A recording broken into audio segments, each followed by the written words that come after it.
I'm here with Kim Roney, who is a candidate for the city council this fall. And Kim, we just wanted to catch up in the current environment, find out how you're doing, your views on some current issues, and what you feel readers should be doing, viewers should be doing for the elections and to get the community back on track. How are you this morning? I'm doing well. It's really good to see your face and hear your voice.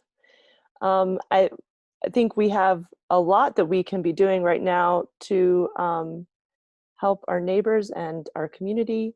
I'm really grateful for our community's desire to be aspirational and also to not just put up with the way things have gone before, because the way things were going before, we weren't taking care of each other or the planet like we could have been. So there's an opportunity right now to dream and to listen to those who haven't historically been listened to about wisdom about how we move forward in a more sustainable, inclusive way. So for those things, I'm grateful. You're famously very involved in the community with both social justice organizations, with attending all the council meetings. How has COVID affected your ability, both your ability to connect to those organizations and to accomplish things, and you've probably been watching them and how they've responded. How has it affected their ability to be effective? Well, I would say that I get a lot of attention right now, and I have the microphone a lot, and there's a lot of privilege involved in that. But the people that I am in community with, just like yourself, I see that the folks who are needing to get the work done and dream of a new possible future are still always about doing the work. One of the benefits of being able to be present at home and intentional is I've been able to be on more Zoom meetings and calls instead of going to board and commission meetings.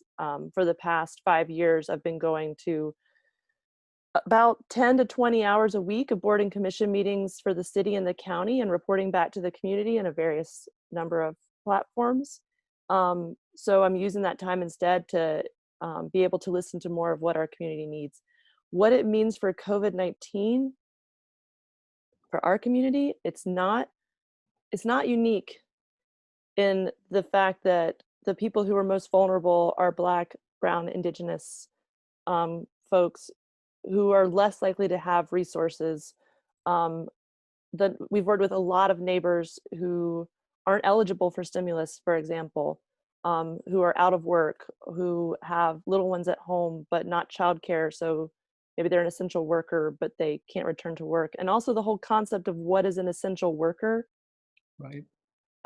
which really means most vulnerable worker, and people that are on the front line. And so it's been a lot of working on how resources are allocated in the community.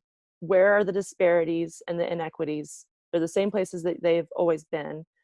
So let's create a new path forward. And if we work together, right now it's all on the computer, whether it's emails, phone calls, Zoom meetings. But on the other side of this, there is a lot of desire and energy towards a more inclusive, resilient community that doesn't just perpetuate inequities. So yeah, it's been a lot of computer work, but I'm hopeful on the other side of it that the one thing I really miss is being able to be present with people. I think I'll always miss being able to give hugs and high fives the way that I did before, just because, yeah, I miss that personal interaction. Yeah, I live in a neighborhood that is largely privileged, but it has sprinklings of people who've been here a long time and who are just trying to hang on. And then we're right near uh, one of the communities that's mostly people who don't have privilege, don't have access to computers and transportation.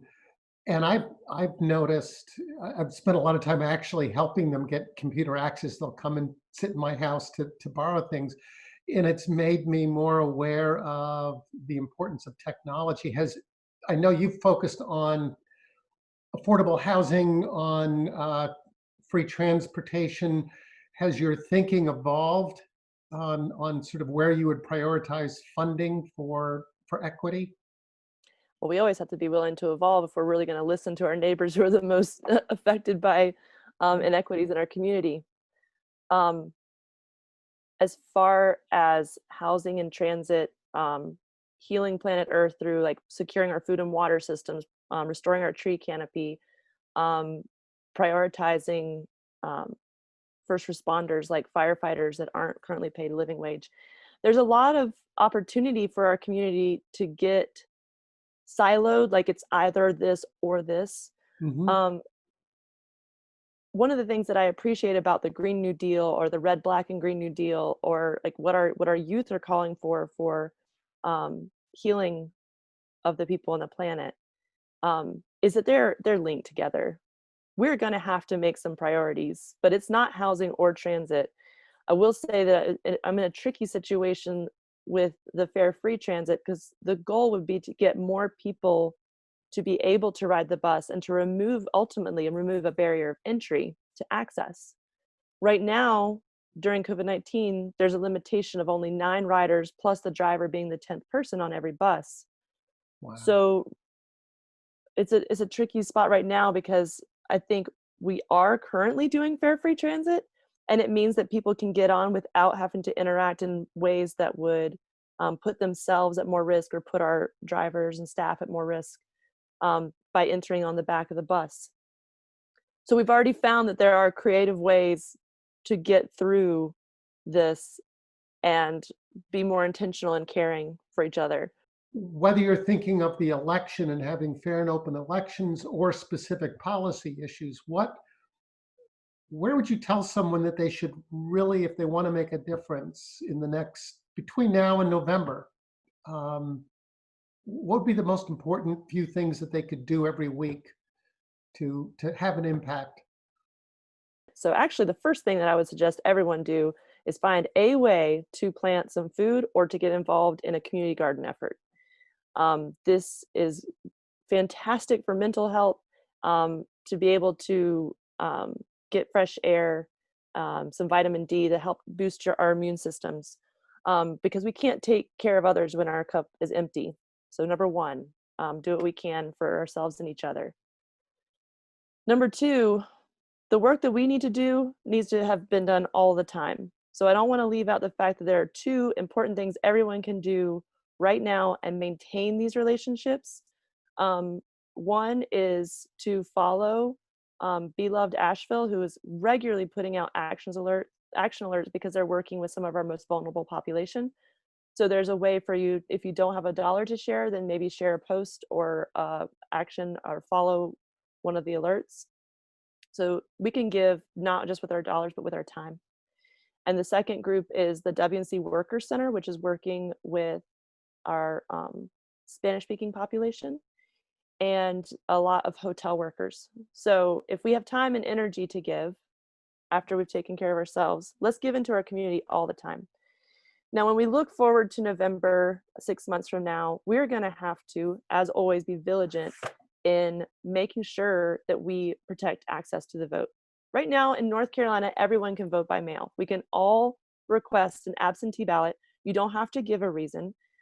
It is more hoops to jump through. But maybe we could share some links with this interview on ways that you can look for your registration. If you're not registered, you can register online at the DMV, and we can share information for how to vote by mail. These are all things that we needed anyway to increase access to the vote. You can do it at any time. You can submit your absentee ballot after you get home from your second shift job. And it's not about the hours of the polls, but they do make it harder to do, because there's steps to make sure that to verify absentee ballots. So let's share information with each other on how to make sure we're registered and how to register online and how to vote by mail. If we can show that this kind of access to the poll is useful and more inclusive and more accessible, then maybe we can amplify those kind of efforts instead of what we've seen for years in North Carolina, which is gerrymandering, removing polls, especially in historic Black neighborhoods. So removing access. We're just going to have to amplify and prove that we're showing up. And lastly, it's not just the city, it's also the county, but we have the budget work sessions coming up. In the first couple weeks of June will be the one and only public hearing for how our tax dollars are spent in the city and the county. So watching those budget hearings coming up could be a really great way to lift up your voice, lift up our neighbors' voices, and ask our elected officials to ensure that our tax spending aligns with our shared values. So take care of yourself, take care of your community, get out in the garden, stay connected, demand access to vote, actually vote, and watch out for the budget dollars.